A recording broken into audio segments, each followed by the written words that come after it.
Hi guys, welcome back to the channel. My name is Victoria, and in this video I'll be showing you how I made this corset dress with yoke and basque waistline.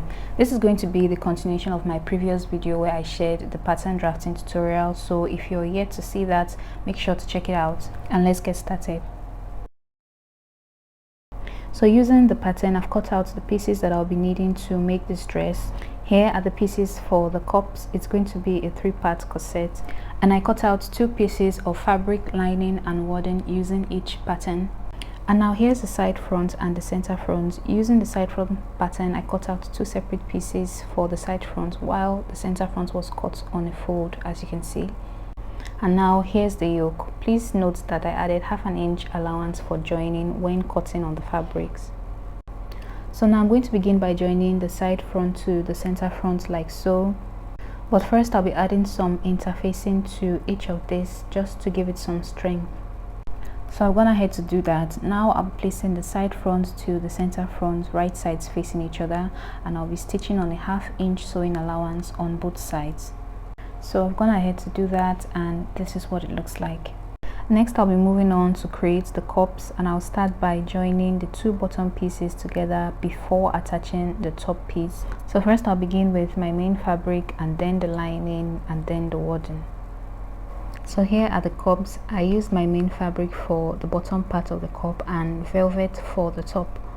And now using my breast ball, I'm going to fuse the wadding to the cups by placing the shiny part of the wadding to the wrong side of the cup. I'm going to give it a good press, and I'll do the same for the other side as well.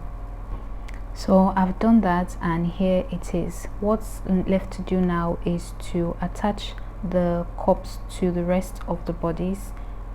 And when doing that, I'll make sure to match the seam lines on the cup to that of the bodies.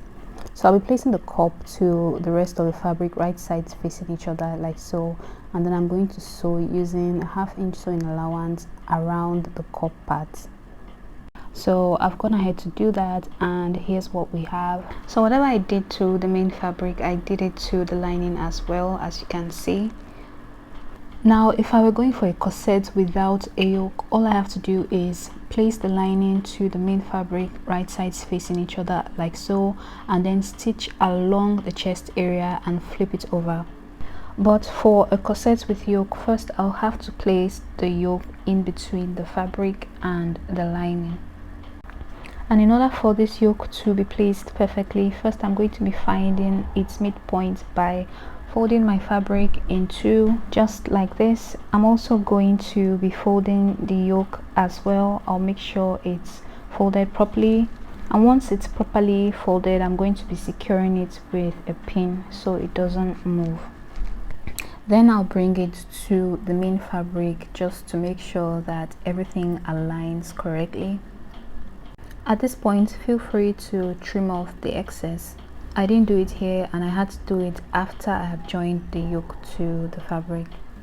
Okay, so now that I'm sure everything matches, I took off the pin, and now I'm just making a notch at the center that will guide me when it's time to join the yoke to the fabric. So I've opened up my main fabric, and I'm placing the right side of the yoke to the right side of the fabric like so. I'm just going to pin the center of the yoke to that of the fabric. That's where the notch comes in. I'll also be pinning along the breast cup areas. Once that's done, I'll be placing the lining on top of it with the wrong sides facing up. I'll make sure it's placed correctly, and then I'll be sewing everything together along the chest and cup area. So I've done that, and here's what the front looks like, and this is the back. I'll be making an understitch on the lining along the breast area before giving it a good press, and then I'll go ahead and insert my boning. Now when it comes to boning, you can choose to place it however you want. You can make it visible or invisible, it's up to you. So for me, I'll be placing my boning on the wrong side of the main fabric, and I'll be using this sewable regline boning. I'll start by placing 1 on each side of the dart seams, and then I'll be placing 2 along the side fronts like so, and then I'll be placing 1 in the middle. So I've added my boning, and here's what it looks like. There's one in the middle, there are two along the sides, and one on each side of the dart seam. So what I'm going to do now is turn the lining towards the fabric, right sides facing each other, sew the side seams, and then finish off the neckline using a bias tape. And that's all for the top front part of the dress. Now for the lower part of the dress, I've gone ahead to cut and line a basic skirt. I'll just go ahead and fold it in two along the center front. I folded the top part as well, and now I'm just going to be placing it on top of this lower part like so, making sure the center front of the top aligns with that of the bottom part. And now using my chalk, I'm going to be tracing the Basque shape waistline to the skirt, and then I'll go ahead to cut along that line, leaving half an inch allowance to join it to the top. Once that's done, I'll make a small notch at the center front of the skirt before going ahead to join the top part to the lower part. But first, I'll make sure everything aligns perfectly. I'll make sure the center front of the skirt matches that of the top. So what's left to do now is to attach the top part to the bottom, and I'll do that by placing the top to the skirt right sides facing each other like so, making sure to align the center front, and I'll be sewing on a half-inch sewing allowance.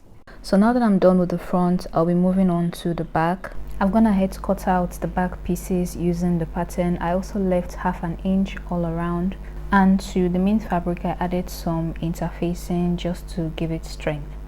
And the first thing I'll be doing for the back is to finish off the neckline of the yoke using a bias tape.